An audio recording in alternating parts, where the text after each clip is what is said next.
Hello everyone, I've got an order to make for a rat bangle and this is going to Pamela from New York. Pamela, if you're on my YouTube channel, thank you so much for your order. This is an Etsy order, so I don't think it would be, because if you'd gone to the website it would be cheaper for you.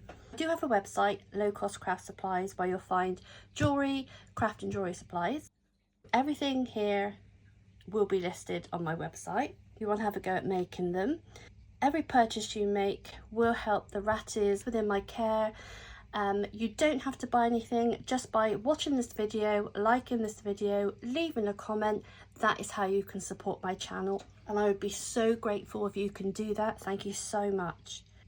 Now, before I start to make the bangle, which I have done before on here, I just wanted to show you one I've cleaned up. Now, these bangles, this is the one.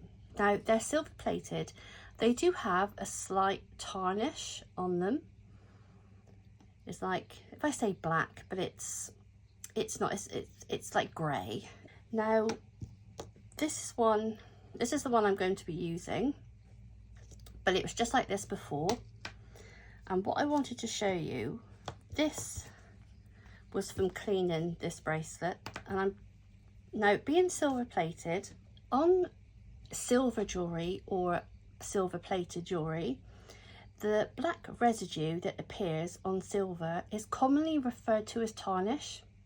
Now, tarnish is a natural chemical reaction that occurs when silver comes into contact with sulfur compounds in the air, forming silver sulfide, which appears black.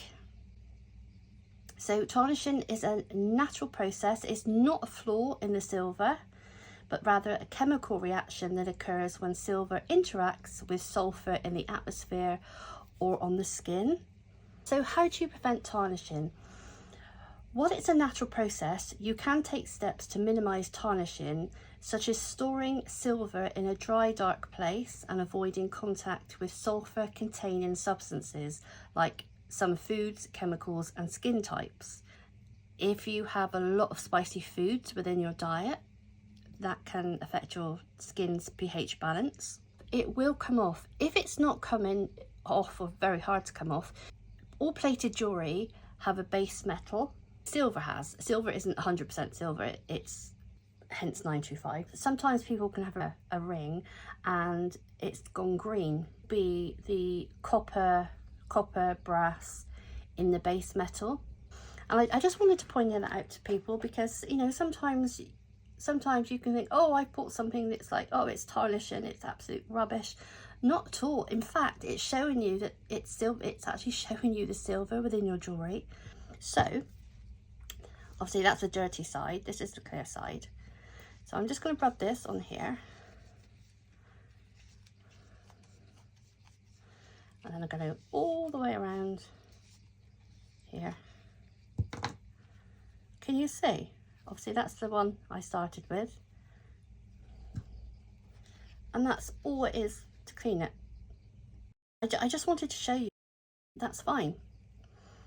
I always say to store everything in a clear bag, and these bracelets open, you adjust them for your wrist, and then once they're on the wrist they go back. So what am I using? I've got stainless steel rats, and these are ones that I had made for me. I wanted a certain size for these. I had a lot. I had over, I think I had 100. I've got a heart charm. It's quite decorative at the back as well. I've got two 8mm very strong jump rings. Right, so this is the way I want the bracelet. These are really simple to do. It's just that you obviously need the supplies to do it. So I've got two pairs of pliers. These snips are for, I'll show you later on, it's just for me to put a label. So let's see if we can do that. It's surprising how much you use your finger, isn't it? Let's see if I can do it. Right. So I'm going to attach the ratty. And I'm going to put that one on the bottom. so that can freely slide. Just close that one back up.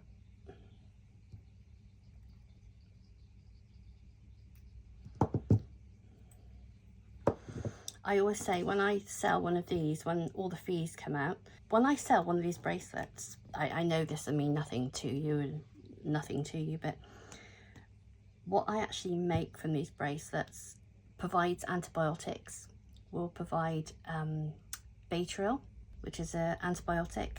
That is how this is helping. Let's open this one. Pop the heart on.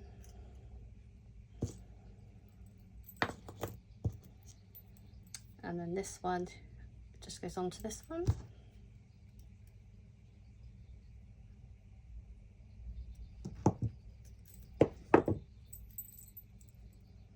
And then what I can, it's not on this order, but what you can do is put, you can put all sorts on here. You can put a birth charm, you can put an initial, of your artist's name, or what was your artist's name. Sometimes these are from memorial jewellery. And then what I do, I pop, let's get that hole out of the way.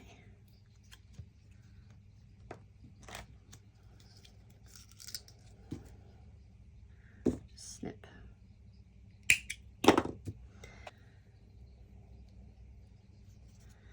Just thread that through.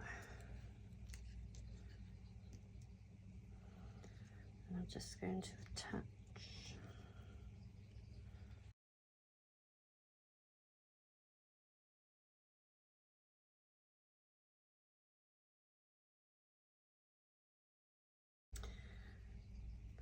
Do that twice. I hope you're all having a lovely day. The sun is out here in Bristol, UK. Look outside now and I can see squirrels.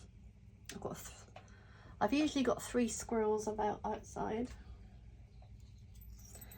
waiting for their nuts. So we've got the little label. So what I will do, just move those out of the way. So like I say, there's my fingerprints all over the ratty. It's not good. Just give that a clean. There we are.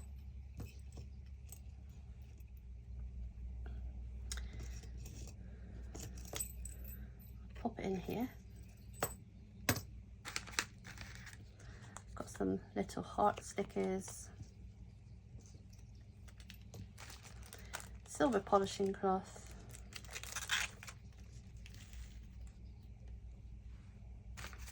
the order isn't going in. Because this is going to the United States, obviously all the changes, what I do is I put the label on here, the customs label here, and then on the back I actually print out a copy similar to an invoice, and it shows the charges and it shows that the sales tax has been paid by the customer. Put that one in here. Keep an eye out, I have got so many supplies that I've got to list.